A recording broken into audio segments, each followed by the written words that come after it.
पिछले कई दिनों से केंद्रीय मंत्री नितिन गडकरी E20 पेट्रोल और उनके बेटे कंपनी की बंपर कमाई को लेकर सवालों के घेरे में हैं, जिसको लेकर गडकरी और उनके बेटों पर मीडिया, सोशल मीडिया और विपक्ष ने तगड़ा हमला बोला है। गडकरी काफी दिनों तक इन हमलों पर चुप रहे, लेकिन जब उन्होंने चुप्पी तोड़ी तो भले ही अपने पर लगे आरोपों का ठीक ठीक जवाब न दिया हो, लेकिन सियासी साजिश और कॉर्पोरेट लॉबी को निशाने पर लिया।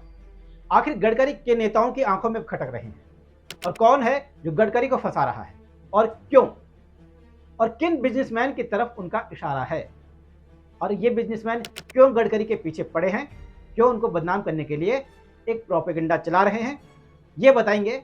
उससे पहले ये जान लेते हैं कि आखिर मामला है क्या।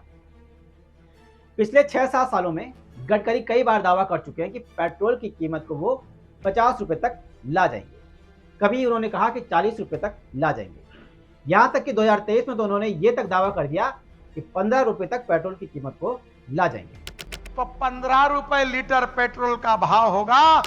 लेकिन पिछले 6 सालों से पेट्रोल 100 रुपए से नीचे आने का नाम नहीं ले रहा है, जबकि एथेनॉल की वजह से गाड़ियों के इंजन बोल रहे हैं, लाखों की गाड़ी का कबाड़ा हो रहा है, ये दावे हो रहे हैं। वहीं इस दौरान नितिन गडकरी के 2 बेटे हैं, जिनकी वजह से गडकरी पर सवाल खड़े हुए हैं। बड़े बेटे हैं निखिल गडकरी और छोटे हैं सारंग गडकरी। निखिल गडकरी की कंपनी है सियान एग्रो, जिसके वो एमडी भी हैं और प्रमोटर भी, और सारंग गडकरी की कंपनी है मानस एग्रो इंडस्ट्रीज लिमिटेड। अब ये दोनों ही कंपनियां शुगर और एथेनॉल के बिजनेस में है, और आईओसी, बीपीसीएल और एचपीसीएल जैसी बड़ी कंपनियां इनके क्लाइंट हैं। अब हुआ क्या, सियान agro industries and infrastructure limited, जिसका 9 अगस्त 2024 को शेयर प्राइस था 41 रुपए, एक साल पहले लगभग, और 11 सितंबर 2025 को हो गया है करीब करीब 1200 रुपए, यानी कि एक साल और एक महीने में 2700% का उछाल।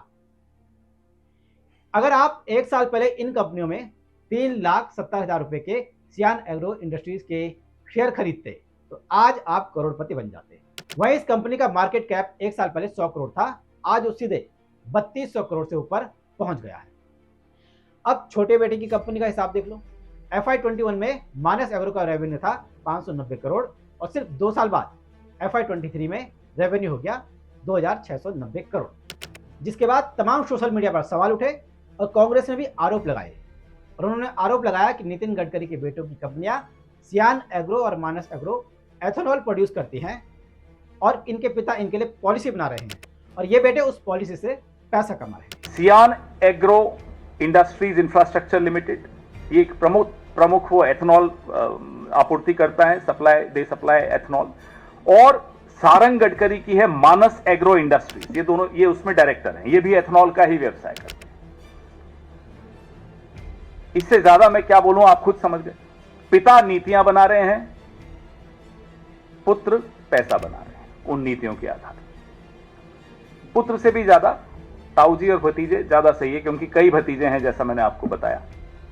वहीं जब मीडिया और सोशल मीडिया में जबरदस्त हल्ला मचा तो नितिन गडकरी की ओर से जो जवाब आया उसमें 2 बड़े पॉइंट थे। पहला ये कि सोशल मीडिया पर जो आलोचना हो रही है वो एक पेट्रोल लॉबी के द्वारा प्रायोजित दुष्प्रचार है। ये लॉबी अमीर और मजबूत है, और दूसरा, कुछ लोग राजनीतिक रूप से इस मुद्दे को भुनाने की कोशिश कर रहे हैं। अब पहला सवाल यह है कि पेट्रोल लॉबी कौन सी है। देखिए, देश में बड़ी तेल कंपनियां हैं, उनमें सरकारी और निजी क्षेत्र की कंपनियां जैसे इंडियन ऑयल, भारत पेट्रोलियम या रिलायंस इंडस्ट्रीज जैसी कंपनियां शामिल हो सकती हैं, और एथेनॉल को बढ़ावा देने से इन तेल कंपनियों के लिए चुनौती तो पैदा होगी ही।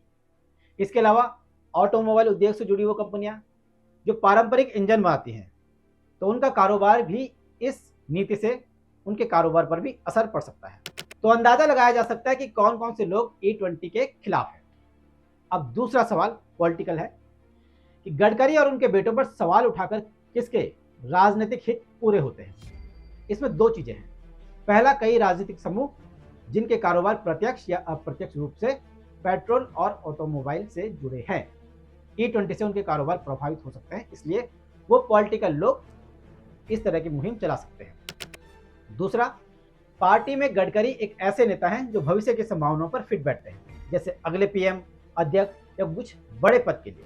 तो अगर उनकी साख पर दाग होगा तो राजनीतिक विरोधियों की राह आसान हो। गडकरी का पेट्रोल लॉबी वाला बयान संभवतः उन ताकतों की ओर इशारा करता है जो पेट्रोल और डीजल के व्यापार और उपयोग को बनाए रखना चाहते हैं और जो उनकी वैकल्पिक ईंधन नीति का विरोध कर सकते हैं। तो ऐसे में गडकरी ने साफ साफ तो नहीं कहा कि उनके खिलाफ कौन मुहिम चला रहा है, लेकिन इशारा दिया है।